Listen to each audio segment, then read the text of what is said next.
My hands shake as I check my reflection one last time in the powder compact mirror. The fluorescent lights in this diner bathroom are unforgiving. They highlight every wrinkle, every age spot I've tried to conceal with foundation that costs more than my grocery budget should allow. But tonight feels important enough to splurge. Tonight, after 43 years, I'm meeting Daniel again. I snap the compact shut and stuff it back into my purse, the same black leather bag I've carried for the past decade. My daughter Sarah thinks I should update my style, buy something more youthful, but what's the point? I'm 67 years old. I've earned every one of these lines around my eyes, and most days I'm proud of them. Tonight, though, I wish I could turn back the clock to when my skin was smooth and my heart wasn't quite so cautious. The walk back to the booth feels endless. My new shoes, sensible flats that still manage to pinch my feet, click against the worn linoleum. This place hasn't changed much since the 1980s, which is probably why Daniel suggested it.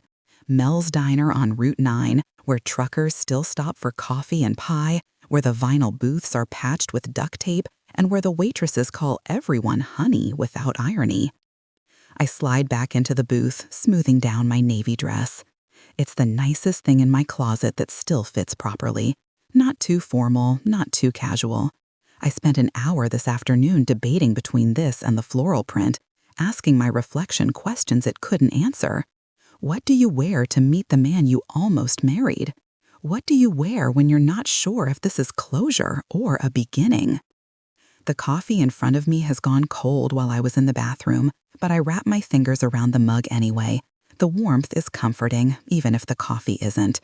Through the window, I watch cars pull into the parking lot, my heart jumping with each set of headlights. It's 7:23. He's late, but then again, Daniel was always running behind.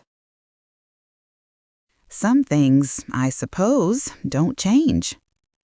My phone buzzes on the table, a text from Sarah. "How's it going, Mom? Remember, you don't owe him anything." My daughter has never been subtle about her disapproval of this meeting. She thinks I'm setting myself up for disappointment, reopening wounds that took decades to heal properly. Maybe she's right. Maybe I should have left the past where it belongs. But when Daniel's message found me on Facebook 3 weeks ago, just a simple, "Eleanor, is this really you?" Something inside me stirred awake. Something I thought had died when he left for California all those years ago, promising to write, to call, to come back for me. The letters stopped after 6 months. The calls became sporadic, then ceased altogether. I married Robert 2 years later, had Sarah, built a life, a good life, a safe life. Robert's been gone for 8 years now, and I've grown comfortable with solitude. My garden keeps me busy in spring and summer. I volunteer at the library twice a week. I have my book club, my yoga class for seniors, my Tuesday morning coffee with Margaret from across the street. It's a predictable routine, and there's peace in predictability. So why am I here, heart pounding like a teenager's, waiting for a man who broke it once before? The bell above the diner door chimes, and I look up. An elderly man with a walker makes his way to the counter, followed by a woman about my age herding 2 grandchildren toward a corner booth. Not Daniel. I check my phone again. 7:31. I think about the Facebook photos I studied obsessively after he reached out. Daniel at what looked like a retirement party, his hair white now, but still thick, his face rounder, but unmistakably his. Daniel on a hiking trail, grinning at the camera. Daniel with his arm around a woman I assumed was his wife, though he'd mentioned in his message that he was alone now, too. The photos spanned several years, and I found myself searching each one for traces of the 24-year-old man I'd once loved with the fierce certainty of youth. My own Facebook profile is sparse by comparison. A few pictures with Sarah and her kids, my garden in bloom, the book club at our annual Christmas dinner. Nothing too personal, nothing that reveals too much. I've learned to guard my privacy, my feelings, my expectations. It's a hard-won wisdom that comes with age and experience. The waitress, her name tag reads Donna, approaches with a fresh pot of coffee. "Waiting for someone, honey?" she asks, refilling my mug without being asked. "Yes," I say, and the word comes out smaller than I intended. "An old friend." "Well, I'm sure he'll be along. Traffic's terrible out there tonight. Some kind of accident on the interstate." Donna's smile is kind, the sort that comes from years of dealing with lonely people in diners. She's probably seen plenty of women like me, waiting for men who may or may not show up. I nod and thank her, then return to my vigil at the window. The parking lot is fuller now, but still no sign of the blue Honda he mentioned driving. I wonder if he's as nervous as I am, if he's sitting in his car somewhere, gathering courage. I wonder if he looks at himself in mirrors, the way I sometimes do. The thing about getting older is that time moves differently. Days can feel endless and years can slip by unnoticed. But tonight, every minute crawls like an hour. I find myself cataloging details I normally wouldn't notice. The way the vinyl booth squeaks when I shift position, the smell of grease and coffee and cleaning solution, the conversation at the table behind me where a tired mother is trying to convince her toddler to eat his vegetables. This was our place once, Daniel's and mine. Not this exact booth, but this diner. We'd come here after movies, after school dances, after long drives through the countryside in his father's old Chevrolet.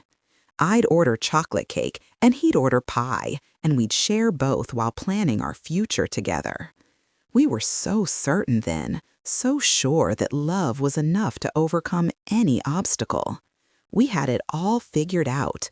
Marriage after graduation, kids, a little house with a white picket fence. The American dream in miniature. How naive we were. How beautifully, tragically naive. The phone rings in my purse and my heart stops. Unknown number. I let it go to voicemail, then immediately regret it.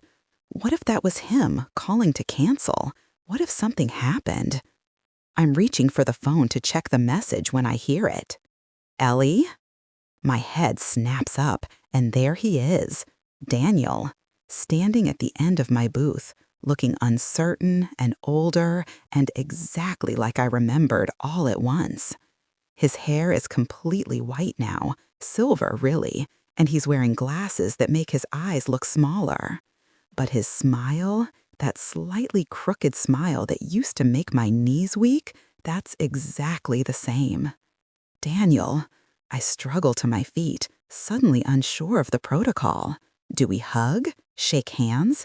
Stand here awkwardly until one of us figures out what comes next? He solves the problem by opening his arms, and I step into them without thinking. He smells different now, less cologne, more soap, and something medicinal. But his embrace is warm and familiar and strange all at once.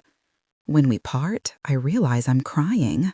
"I'm sorry," I say, fumbling in my purse for tissues. "I didn't expect to." "Hey, it's okay." His voice is rougher than I remember, gravelly with age, but still Daniel's voice. I might have teared up a little in the parking lot myself. We sit down across from each other, and I try not to stare. The young man I loved had dark hair and a quick laugh and hands that were always moving.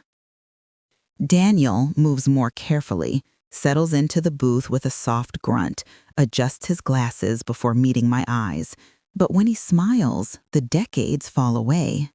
"You look beautiful, Ellie, just beautiful." I laugh to spite myself.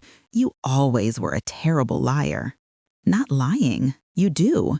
Different, but beautiful." He pauses, seems to gather himself. "Thank you for coming. I wasn't sure you would." Donna appears as if summoned, offering Daniel coffee and a menu. He accepts both gratefully, and I watch his hands as he opens the laminated pages. Liver spots now, knuckles swollen with arthritis, but still recognizably his hands. I used to trace those fingers with my own, memorizing the shape of them, the way they felt in my hair. "So," he says, closing the menu without really looking at it, 43 years. 43 years, I repeat. The number hangs between us, heavy with everything that's happened, everything that didn't happen, everything we lost and found and lost again. There's so much I want to ask him, so many questions that have accumulated like dust over the decades. Where did he go after California? What was his wedding like? Did he ever think of me when he was walking his daughter down the aisle? Did he ever drive past places that reminded him of us and feel that sharp stab of loss, that wondering about what might have been? But looking at him now, I realize that some questions don't need answers. The pain has softened with time, blunted by experience, and the simple fact of survival. We're not the same people who parted ways all those years ago. We're older, wiser, scarred by losses and disappointments, but still here, still breathing, still capable of surprise. I know I owe you an explanation, he begins, but I hold up my hand to stop him. Daniel, we were kids. We made choices. Life happened. The words sound more generous than I feel, but they're true enough. I just want to know. How have you been? Really? He studies my face for a moment, as if trying to decide how much truth I can handle. Honestly, it's been a long road. Some good years, some hard ones. Lost my Margaret 5 years ago. Cancer. His voice catches slightly on her name, and I feel a pang of something. Sympathy, yes, but also jealousy. 40 years too late for jealousy, but there it is anyway. I'm sorry, I say, and mean it. That must have been terrible. It was, but we had 38 good years together. 3 kids, 6 grandchildren so far. She was a good woman, a good wife. He pauses, meets my eyes. But I need you to know, Ellie, I never forgot you. Not a single day went by that I didn't think about what might have been. The confession hits me harder than I expected. All these years, I've told myself that I was the only one carrying this torch, the only one wondering. Knowing that he wondered too is both comforting and devastating. I married Robert, I say, feeling the need to balance the scales somehow. He was a good man too. We had Sarah. She's 39 now, lives about an hour from here, 2 kids of her own. I don't mention that Robert and I spent the last 10 years of our marriage like polite strangers, that I sometimes lay awake at night wondering if settling for safety was worth the cost. Robert was steady where Daniel had been passionate, predictable where Daniel had been spontaneous. He loved me in his careful, measured way, and I loved him back as best I could. But there was always a part of me that remained untouchable, a secret room in my heart where Daniel lived on, frozen in time at 24, unmarked by age or disappointment or the simple wear and tear of ordinary life. I never told Robert about that room. It wouldn't have been fair, and it wouldn't have changed anything. Robert deserved better than half a heart, but half a heart was all I had to give. He seemed content with it, or at least he never complained. We built a good life together, raised our daughter, celebrated anniversaries and birthdays and holidays with the comfortable affection of long companionship. But on quiet nights when Sarah was asleep and Robert was reading his newspaper, I sometimes caught myself staring out the window and wondering where Daniel was, what he was doing, whether he ever thought of me. The wondering became a habit, as much a part of my routine as brushing my teeth or making coffee. It wasn't painful exactly, just a low-level ache, like arthritis in emotional form. "And now?" Daniel asks gently. "Are you happy, Ellie? I mean, really happy?" It's such a simple question, but I realize I haven't asked it of myself in years. Am I happy? Content, yes. Comfortable, certainly. But happy? I start, then stop. The honest answer feels too raw, too dangerous to speak aloud to this man who once knew me better than anyone. I'm figuring it out. He nods as if he understands exactly what I mean. Me too. Donna returns to take his order, meatloaf and mashed potatoes, the same thing he always ordered when we were young, and refresh my coffee. The familiar rhythm of the diner continues around us, conversations at other tables, the sizzle of the grill, the ding of the register. But our booth feels like an island, separate from everything else. Tell me about your children, I say, steering us towards safer ground. As he talks about his daughter the teacher, his son the accountant, his youngest who's still trying to find himself at 35, I study his face. The animation in his eyes when he mentions his grandchildren, the pride in his voice when he describes his daughter's promotion. This is the life he built without me, and it sounds full and rich and exactly what he deserved. His oldest, Katie, sounds like she has his stubborn streak and his quick wit. She teaches 4th grade and coaches soccer and has been married to the same man for 15 years. "She's got Margaret's patience in my mouth," he says with a chuckle. "Those poor kids don't stand a chance."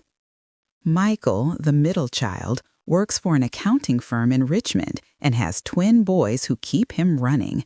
He was always the responsible one, Daniel says. Even as a kid, he was organizing his toys and making budgets for his allowance. Margaret used to joke that he got all the adult genes and left none for his siblings. And then there's David, the baby, at 35, who's been through 3 careers and twice as many relationships. He's got a good heart, Daniel says, and I can hear the slight defensiveness that parents develop when talking about their struggling children. He just hasn't figured out what he wants to do with it yet. The love in his voice when he talks about them is unmistakable, and it makes me ache a little, not with jealousy this time, but with recognition. This is how I sound when I talk about Sarah, this mixture of pride and worry and unconditional devotion that only comes with parenthood. But there's something else there too, a careful sadness around the edges, the loneliness of the recently widowed perhaps, the weight of years lived and opportunities missed. I recognize it because I see the same thing in my own mirror every morning. "What about you?" he asks when he finishes. "Tell me about Sarah." So I do. I tell him about my daughter's career in marketing, her marriage to a kind man named Tom, my grandchildren who call me Nana and think I'm ancient but cool because I let them stay up late and eat ice cream for breakfast.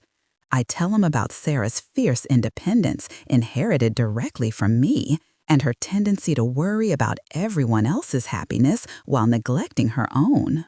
"She sounds like her mother," Daniel says with a smile that makes my chest tight. I tell him about Emma, my 8-year-old granddaughter who wants to be a veterinarian and a princess and a race car driver all at once. About Jake, who's 6 and obsessed with dinosaurs and asks questions I can't answer about velociraptors and photosynthesis. About the way they fight over who gets to help me in the garden, the elaborate stories they tell about the fairy houses we build under my rose bushes. "They keep me young," I say, and it's true. When I'm with them, I remember what it feels like to see wonder in everyday things, to believe that anything is possible. But I don't tell him about the nights I've spent wondering what would have happened if he'd asked me to come with him to California. I don't mention the dreams where I'm 24 again and we're making different choices. I don't confess that reading his Facebook message felt like finding a piece of myself I'd lost track of decades ago. "Ellie," he says when I finish, and something in his tone makes me look up sharply.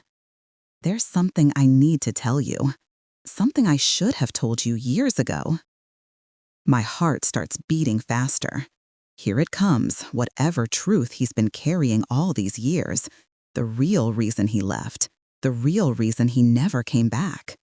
I grip my coffee mug tighter, bracing myself. "I didn't just leave for the job," he says quietly. "I mean, the job was part of it, but..." He stops, runs a hand through his silver hair. "Your father came to see me 3 days before I left." The words hit me like cold water. "What?" He said I wasn't good enough for you, that I'd hold you back from the life you deserved. He offered to pay my way through graduate school if I'd go to California and leave you alone to find someone better. I stare at him, speechless. My father, my controlling, overprotective father, who never thought any boy was good enough for his little girl, who always had opinions about my choices, my clothes, my friends. But this, interfering in my relationship, essentially bribing the man I love to leave me? This went beyond anything I'd imagined him capable of. The memory comes flooding back suddenly. My father's unusual interest in my relationship with Daniel those last few weeks, the pointed questions about our future plans, the concerned comments about Daniel's family background, the subtle suggestions that maybe I should keep my options open before settling down.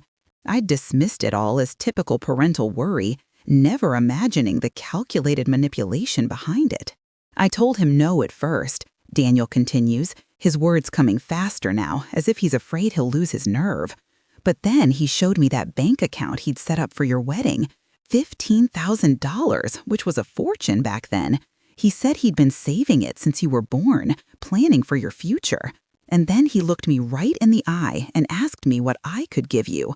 What kind of life could a mechanic's son from the wrong side of town provide for his daughter? The wedding fund. I remember that account. Remember my mother mentioning it once or twice over the years.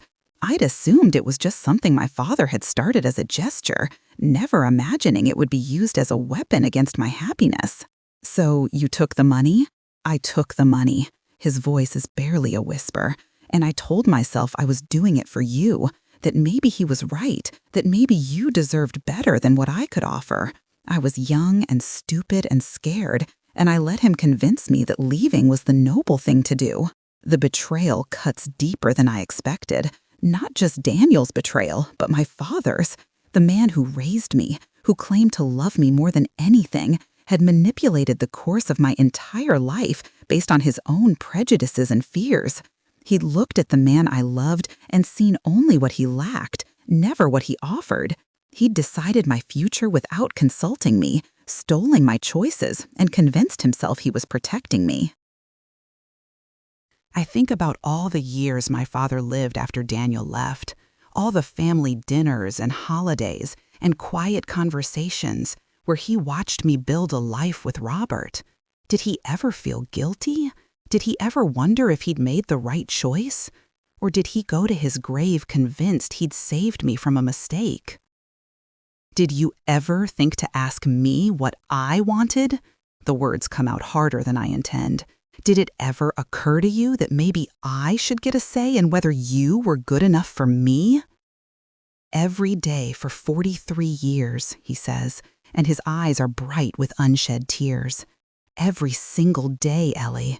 But by the time I realized what a mistake I'd made, you were married, you had a baby, you'd moved on, built a life. I had no right to come back and destroy that. You had no right to let my father make that choice for me in the first place. The anger is building now, hot and pure and decades overdue. I was an adult, Daniel. I had a voice. I had opinions. I had the right to decide for myself what kind of life I wanted.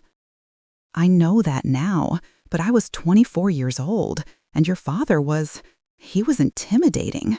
He was educated and successful, and he had all the right words. He made me feel like a kid pretending to be a man. I can picture it perfectly, my father in his good suit, using his courtroom voice and his lawyer's logic to dismantle a young man's confidence. Daniel never stood a chance, not really. My father was a master at finding people's weaknesses and exploiting them, at making them believe his way was the only rational choice. But that doesn't excuse it. Nothing excuses it. My father never told me, I say finally. He never said a word. He let me believe you just changed your mind about us. I didn't think he would. Men like your father, they think they know what's best for everyone around them. They make decisions and live with the consequences, but they make sure everyone else lives with them too. I sit back in the booth, feeling dizzy with the weight of this revelation. All these years, I've carried the hurt of his abandonment, the confusion of wondering what I'd done wrong, why I wasn't worth fighting for. Now I know the truth.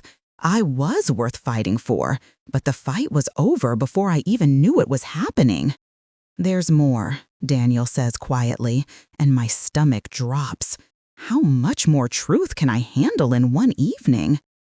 After I got to California, I tried to call you, several times actually, but your father always answered the phone.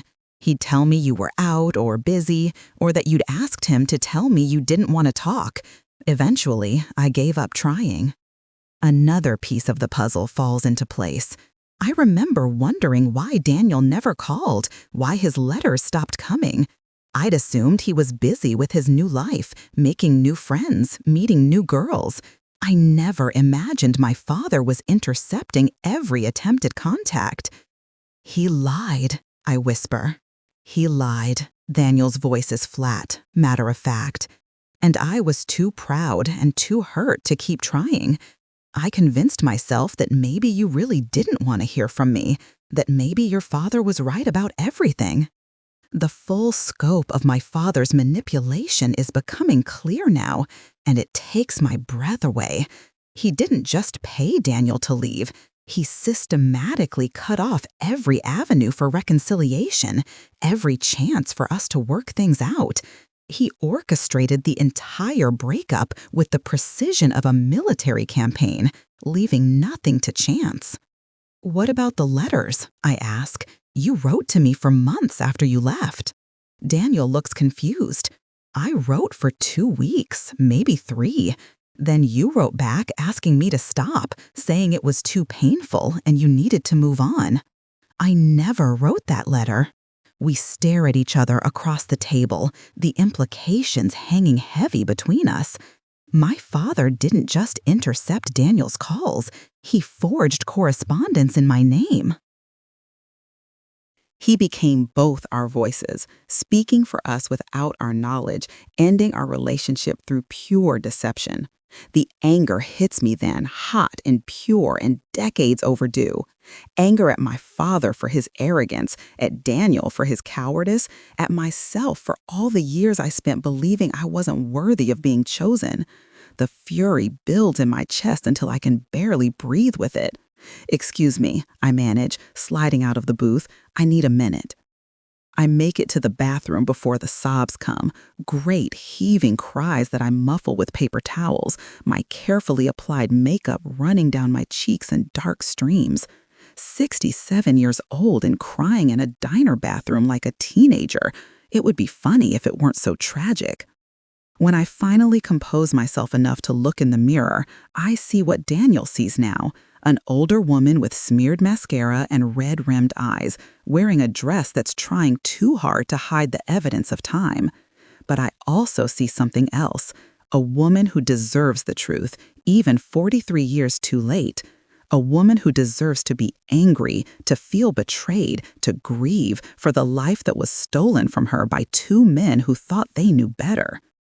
I think about my father, about all the times he told me he loved me, all the times he said he wanted what was best for me. Did he really believe he was protecting me, or was it just about control? Was it love that motivated him, or fear? Fear of losing his influence over me? Fear of watching me make choices he didn't approve of? Fear of admitting that maybe a mechanic's son could make me happy in ways his money and status never could? I wash my face with cold water and do what I can to repair the damage to my appearance. My reflection looks older, more fragile than it did an hour ago. Learning the truth has aged me somehow, stolen some essential illusion about the people I trusted most. When I return to the booth, Daniel is sitting with his head in his hands, looking every one of his 71 years. "I'm sorry," he says without looking up. "I shouldn't have told you. I should have just let sleeping dogs lie." "No," I say firmly, sliding back into my seat. "You should have told me 43 years ago. But since you didn't, tonight was better than never." He raises his head, searches my face. "Are you okay?" "I don't know," I answer honestly. "I don't think I will be for a while. But I needed to know. I deserved to know. We sit in silence for several minutes. Donna brings Daniel's meatloaf, but he doesn't touch it. The diner is quieter now, the dinner rush over, only a few scattered customers remaining. We have privacy for this conversation that should have happened when we were young enough for it to matter. I keep thinking about all the what-ifs, I say eventually. What if you'd stood up to my father? What if I'd known about the letters, the phone calls? What if we'd found a way to fight for each other? I know, I've thought about them too. Daniel picks up his fork, but doesn't use it, just turns it over in his hands. But you know what I've learned, Ellie? What-ifs are just another form of torture. We can't change what happened. We can only decide what we do with what's left. And what is left, I ask, besides 2 old people and a lot of regret? He finally meets my eyes. I don't know, but I'd like to find out. The conversation that follows is quieter, more tentative. We talk about practical things, where we live now, how we spend our days, what it's like to be alone after decades of marriage. I tell him about my garden, my volunteer work at the library, the book club that's been my lifeline since Robert died. He tells me about his woodworking hobby, his weekly poker game with other retired teachers, the way he's learned to cook for one after 38 years of Margaret doing most of the meal planning. We discover we're both morning people now. Both prefer quiet evenings to late nights out. We both struggle with technology but are trying to learn. We both worry about becoming burdens to our children as we age. Both try to stay active and independent while acknowledging the slow changes in our bodies. Do you still like to dance? He asks suddenly, and I'm surprised by the question. I haven't danced in years. Robert wasn't much for it, and after he died, I shrug, there hasn't been much opportunity. There's a place about an hour from here, senior nights on Thursdays. Nothing fancy, just music and people our age who remember when dancing meant something. Are you asking me to dance with you? He smiles, and for a moment I see the young man who used to spin me around the high school gymnasium. I'm thinking about it, if you'd be interested. The idea terrifies and thrills me in equal measure. Dancing with Daniel again after all these years. Would we remember the steps? Would we fit together the way we used to? Or would we step on each other's feet like strangers learning to move in sync?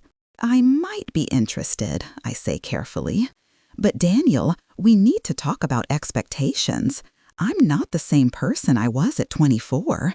I'm more careful now, more guarded. I've learned that love isn't always enough to overcome practical problems. I know that. I'm not asking you to be 24 again. I'm asking if the person you are now might want to spend some time with the person I am now.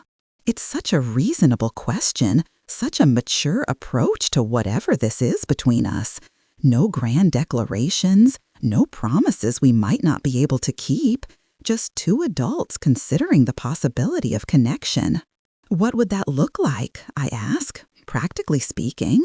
I don't know. Phone calls, maybe. Visits when we feel like it. No pressure, no timeline, no expectations, beyond seeing where things go naturally. I live in Pennsylvania now, I remind him. About 3 hours from here. Sarah convinced me to move closer after Robert died.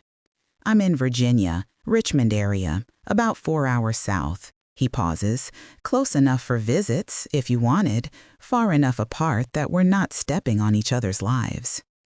I almost smile at how practical this sounds, how measured and reasonable, and utterly unlike the passionate declarations we might have made in our youth. This is what love looks like at 67 and 71. Careful consideration of logistics, respect for established boundaries, the wisdom to know that some things are worth taking slowly. Would you like to have dinner sometime? He asks, somewhere with better food than this? I look around the diner at the cracked vinyl booths and fluorescent lights and the patched linoleum floor and realize that despite everything, this place will always hold a special significance now. This is where we found each other again, where truth finally caught up with us, where two old people decided that maybe it's never too late for second chances. I'd like that, I say. But Daniel, yes? We take this slow. We don't make promises we can't keep. We don't try to recreate something that belonged to different people in a different time. We just see what's possible now, between who we are today. He smiles then, that crooked smile that's exactly the same and completely different from the one I fell in love with all those years ago. I wouldn't want it any other way, Ellie. The rest of the evening passes more easily. We exchange phone numbers and addresses. We talk about books and politics and the strange experience of watching our children become middle-aged. We discover that we both hate modern music but love old movies, that we're both terrible at technology but trying to learn, that we both worry about becoming burdens to our families as we age. Daniel tells me about his attempts to master email, how his grandson had to show him how to attach photos, how he still prints out directions instead of using GPS because he doesn't trust the computer voice. I laugh and tell him about my own struggles with Sarah's new smart TV, how I accidentally ordered 3 pay-per-view movies last month trying to figure out the remote.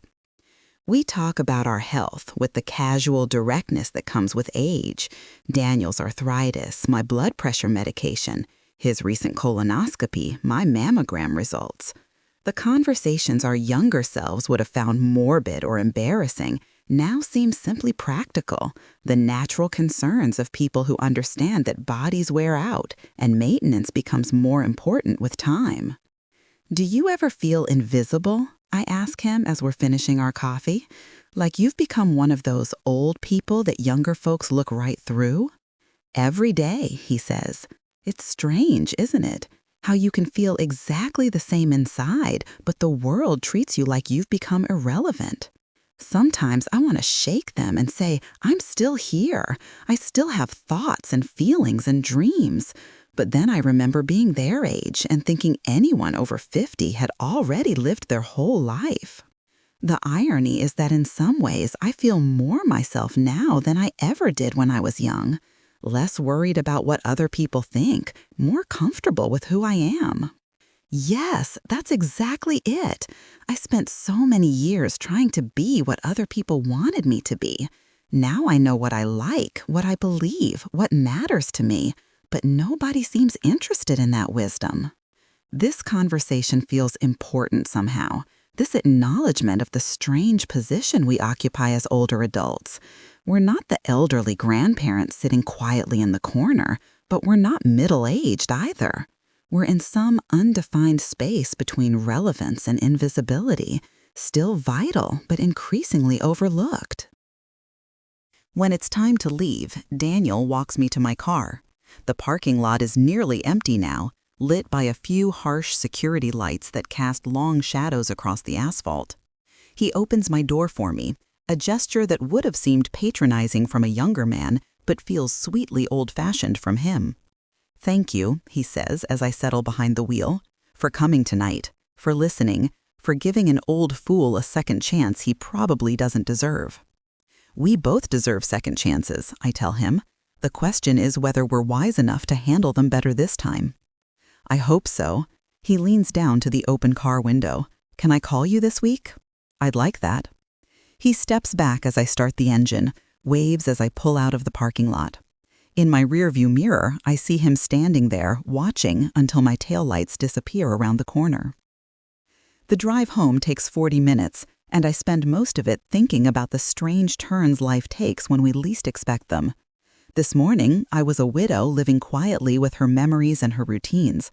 Tonight, I'm a woman with a secret hope growing in her chest like a tender plant pushing through concrete. The highways are dark and mostly empty at this hour.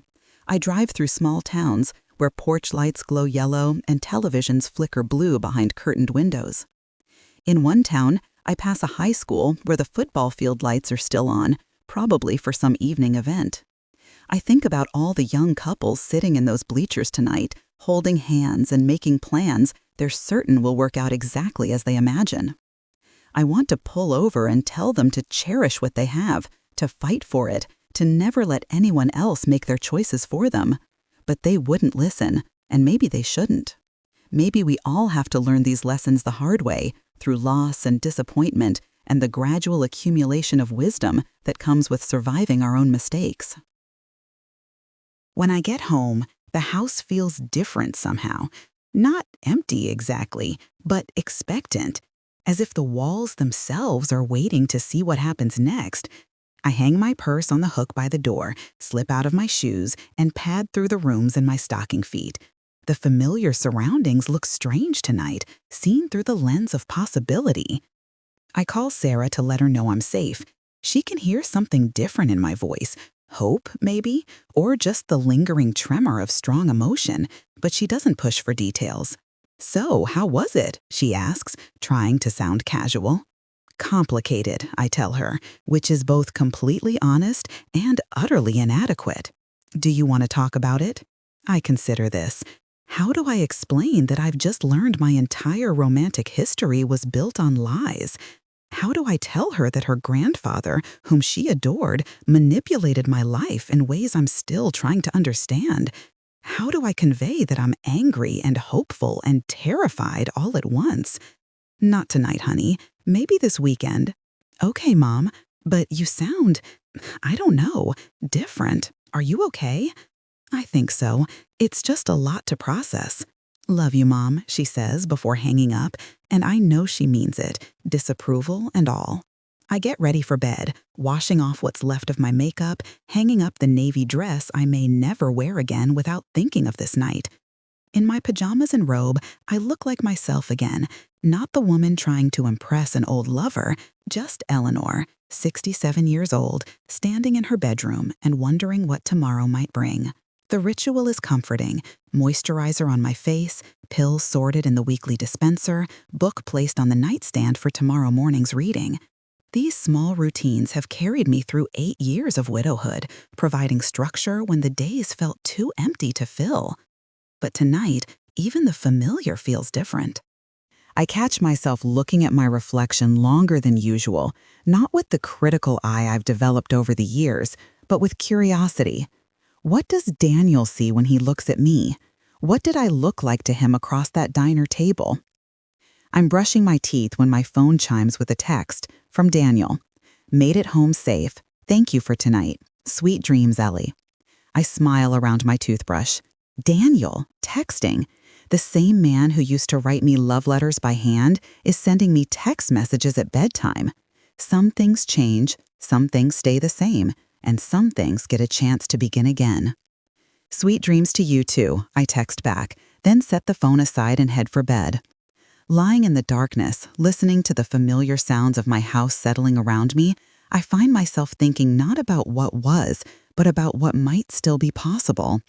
For 43 years, I've carried the weight of Daniel's leaving, the unanswered questions, the sense that I somehow wasn't enough. Tonight, that weight has shifted, transformed from something heavy and burdensome to something lighter, more hopeful. The truth doesn't erase the years we lost or the pain we both carried. It doesn't magically restore us to who we were or guarantee us anything for the future. But it does something almost as valuable. It gives us a clean slate, a chance to start over without the shadows of old misunderstandings between us.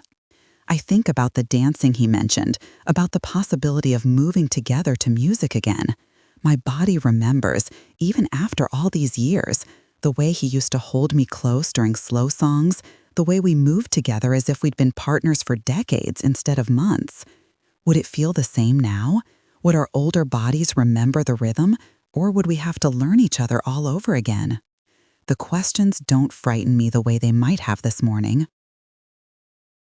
There's something liberating about not knowing what comes next, about being 77 years old and still capable of surprise.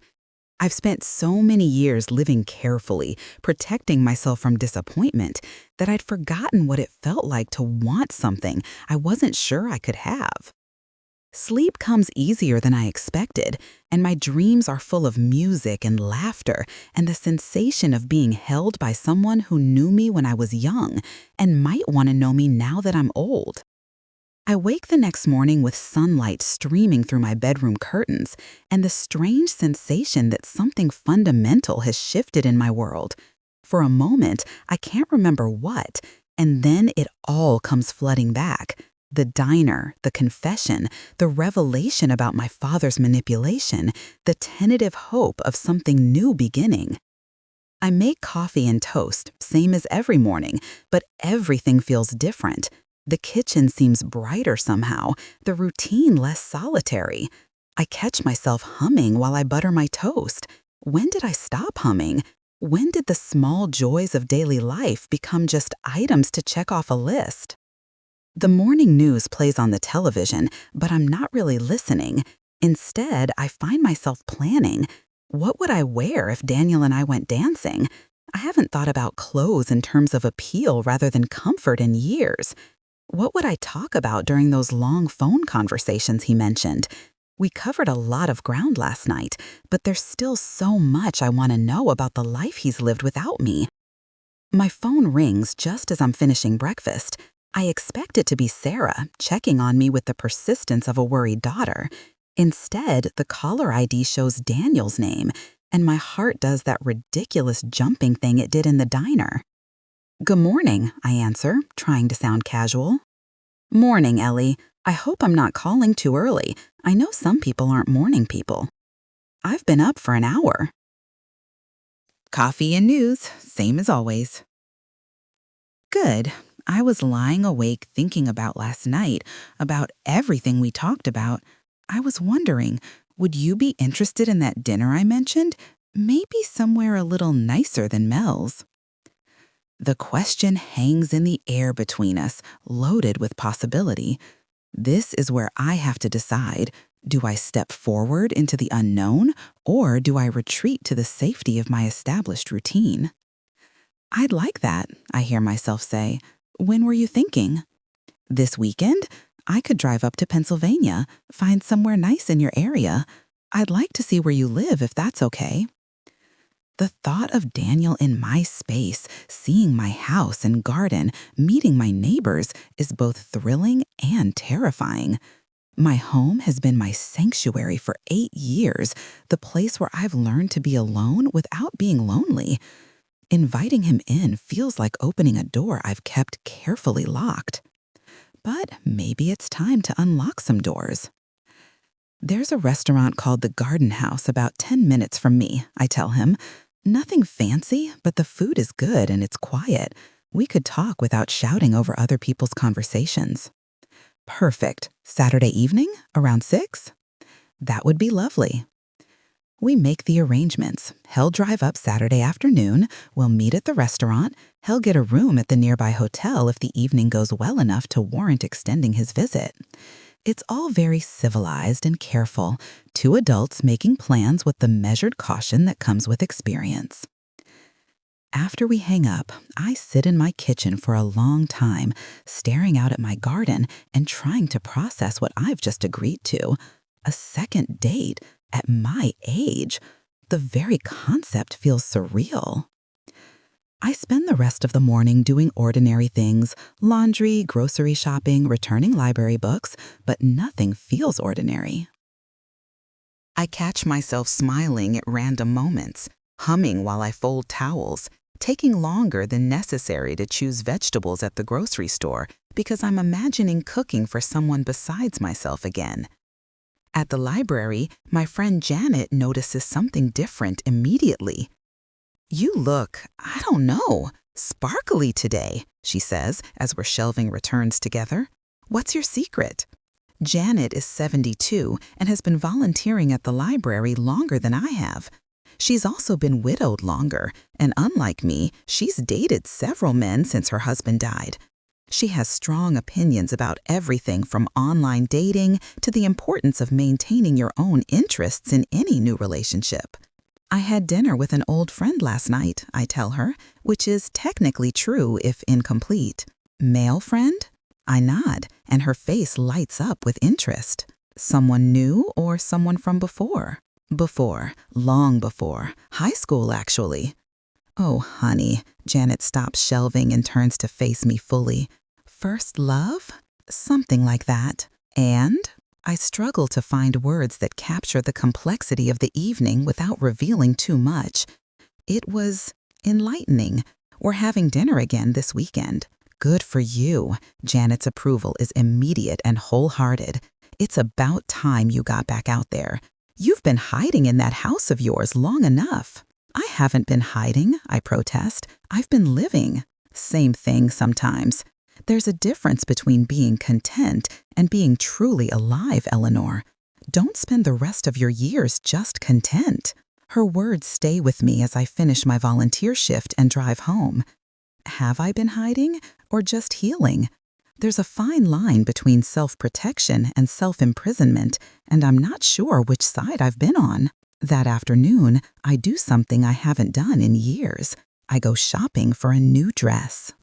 Not because the navy one wasn't adequate, but because I want something that feels like me as I am now, not me as I was trying to be last night. The shopping trip is an adventure in itself. Fashion has changed so much since I stopped paying attention, and I feel like an anthropologist studying an alien culture. The sales clerk, a young woman who could be my granddaughter, is patient and helpful, suggesting styles that might work for someone of my demographic. I try on a dozen options before settling on a deep green dress with 3/4 sleeves and a neckline that's flattering without being inappropriate.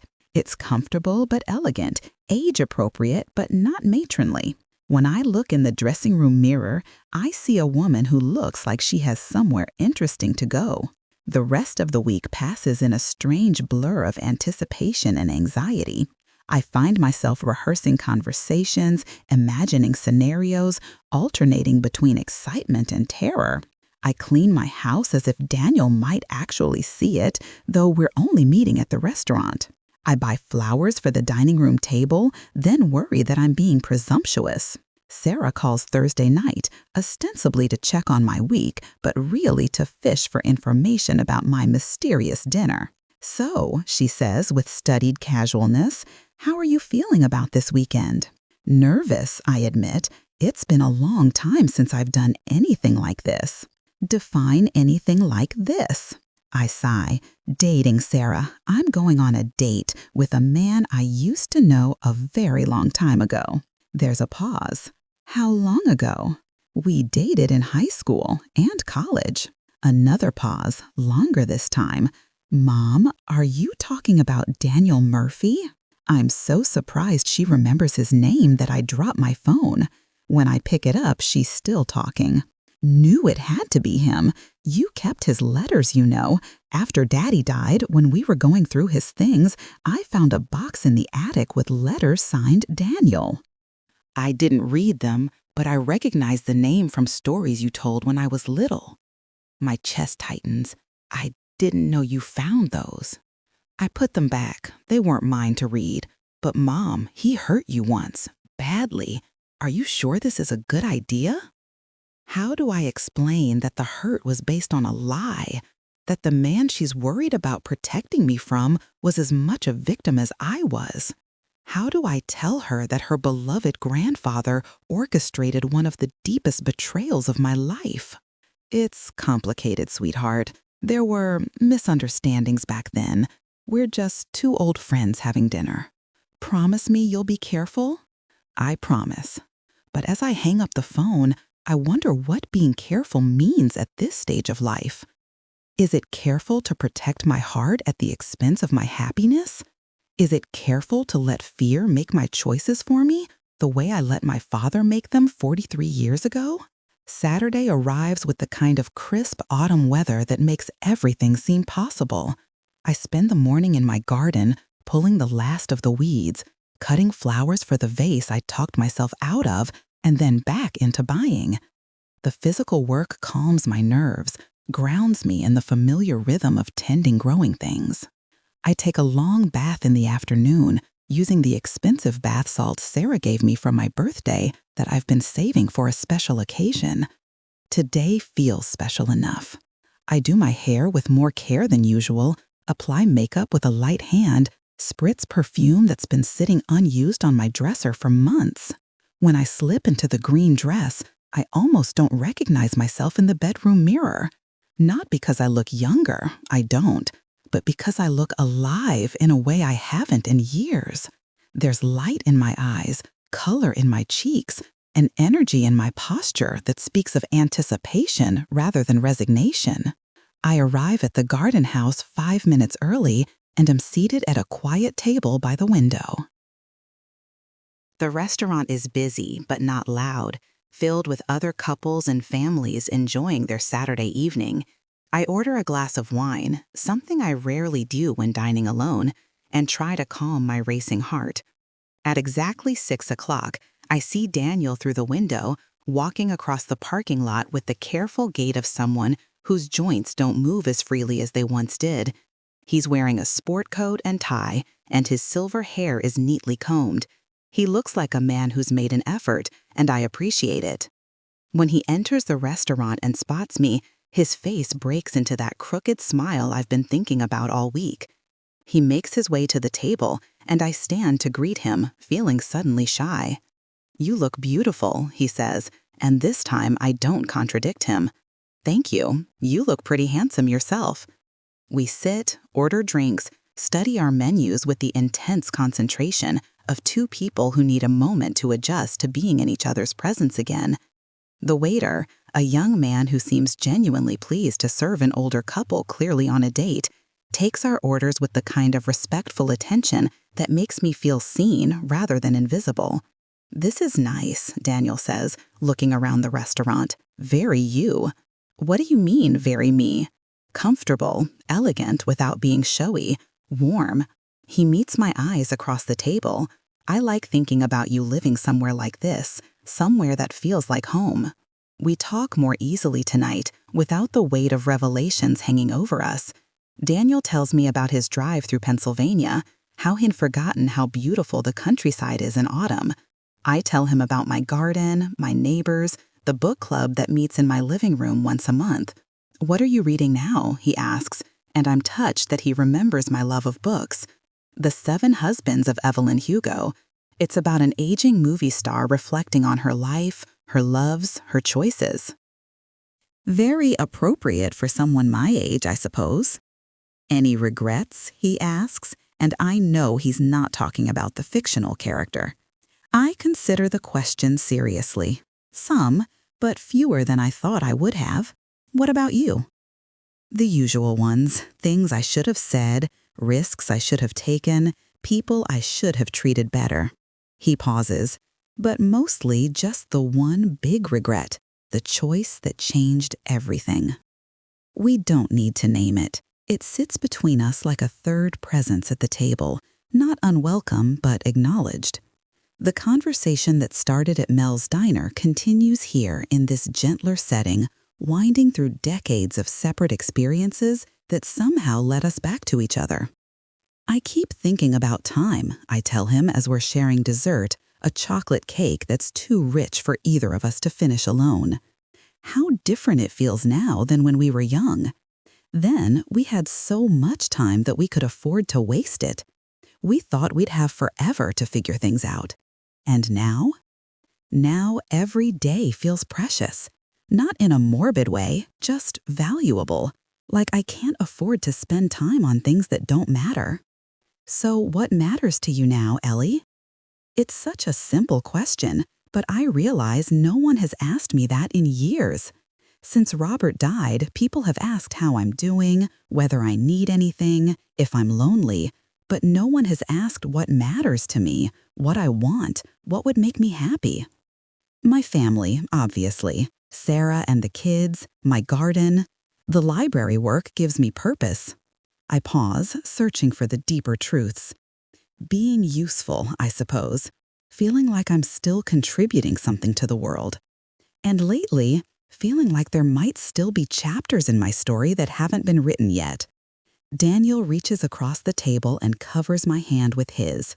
His skin is papery now, marked with age spots and scars from a lifetime of work, but his touch is warm and steady. I'd like to be part of those chapters, if you'll have me. I know you're perfectly capable of writing your own story, just as a supporting character maybe, someone who cares about how the story ends. The metaphor is perfect, and I wonder if he planned it or if it just emerged from the comfortable rhythm of our conversation. Either way, it captures exactly what I've been feeling. Not a desire to rewrite the past, but a hope for companionship in whatever time remains. I'd like that too, I tell him, but I want to be clear about something. I'm not looking for someone to take care of me. I can take care of myself. I'm not looking for someone to fill empty hours. My hours aren't empty. I'm not looking for rescue or salvation or a second chance at being young. Then what are you looking for? I think about this, wanting to get it right. Partnership, I suppose. Someone to share things with. Someone who understands that love at our age is different from love at 24, but that doesn't make it less valuable. Someone who knows that we're both whole people with full lives, and we're choosing to share those lives rather than merge them completely. Daniel nods slowly. That sounds like exactly what I'm looking for too.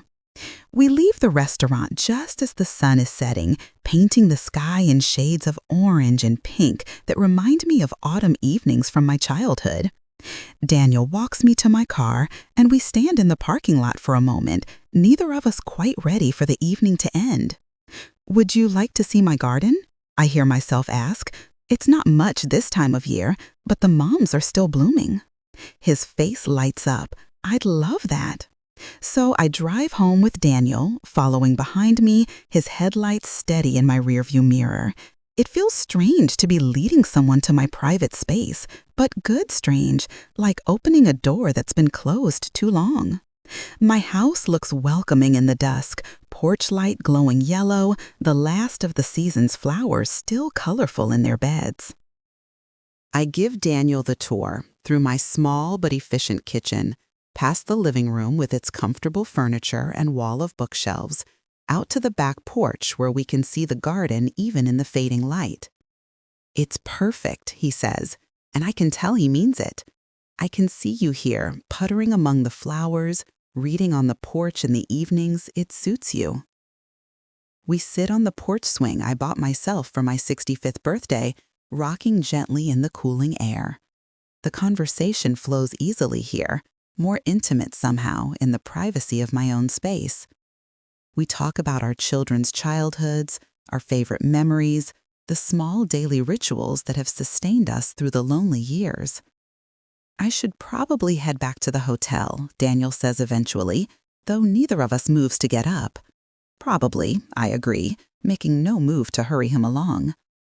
"This has been wonderful, Ellie, better than I hoped." "For me too." He turns to face me on the swing, and for a moment I think he might try to kiss me. The thought fills me with equal parts anticipation and terror. It's been so long since I've been kissed by anyone other than Robert, so long since I've thought of myself as a woman capable of inspiring that kind of affection. But Daniel just takes my hand, brings it to his lips, and presses a gentle kiss to my knuckles. It's old-fashioned and sweet, and somehow more intimate than anything more aggressive would have been. "Thank you for taking a chance on an old fool," he says. "Thank you for being worth the chance." We make plans for the following weekend. Daniel will come back, or maybe I'll drive down to see him in Virginia. The logistics matter less than the commitment, the mutual agreement that this is worth pursuing. After he leaves, I sit on the porch swing for a long time, listening to the night sounds and thinking about the strange turns life takes. This morning, I was a woman who lived alone and liked it that way. Tonight, I'm a woman with a companion, someone who cares about my day and wants to share his own. The change feels both monumental and perfectly natural, like something that was always meant to happen but took its own time arriving. When I finally go inside, I call Sarah. "How did it go?" she asks, and I can hear Tom and the kids in the background, the comfortable chaos of family life continuing around her. "It went well," I tell her, "very well. And? And I think I'm going to keep seeing him, if that's okay with you." There's a pause. "Mom, you don't need my permission to date. You're a grown woman." "I know that, but your opinion matters to me. If you really can't stand the idea—" "I want you to be happy," Sarah interrupts. "I want you to have someone to care about and someone who cares about you. I just don't want you to get hurt again." I can't promise I won't get hurt, but I can promise that hiding from hurt isn't really living. "When do I get to meet him?" The question surprises me. "You want to meet him?" "Of course I do. If he's going to be part of your life, he's going to be part of mine too. That's how families work." Family. The word sits strangely in this context, but I suppose that's what we're talking about. Not just Daniel and me, but the larger network of people we care about, the children and grandchildren who will need to adjust to new realities. "Maybe Thanksgiving," I suggest, "if things continue to go well." "I'll start planning the menu," Sarah says, and I can hear the smile in her voice. After we hang up, I get ready for bed with the same careful routine I've followed for years. But tonight, it feels different, like I'm preparing not just for sleep, but for whatever dreams might come. And for the first time in a very long time, I'm looking forward to both. I thought my life had no surprises left, that I'd experienced all the plot twists and revelations I was allotted. I thought the doors to possibility had closed with Robert's death, with my children's independence, with the simple passage of time. But tonight, doors I'd forgotten existed have creaked open, letting in streams of light that illuminate paths I never expected to see again. I don't know where those paths lead. I don't know if I'll have the courage to follow them all the way to their end. But lying here in the darkness, listening to the familiar sounds of my house settling around me, I feel something I haven't felt in years, the delicious uncertainty of not knowing what comes next. And for the first time in a very long time, I can't wait to find out.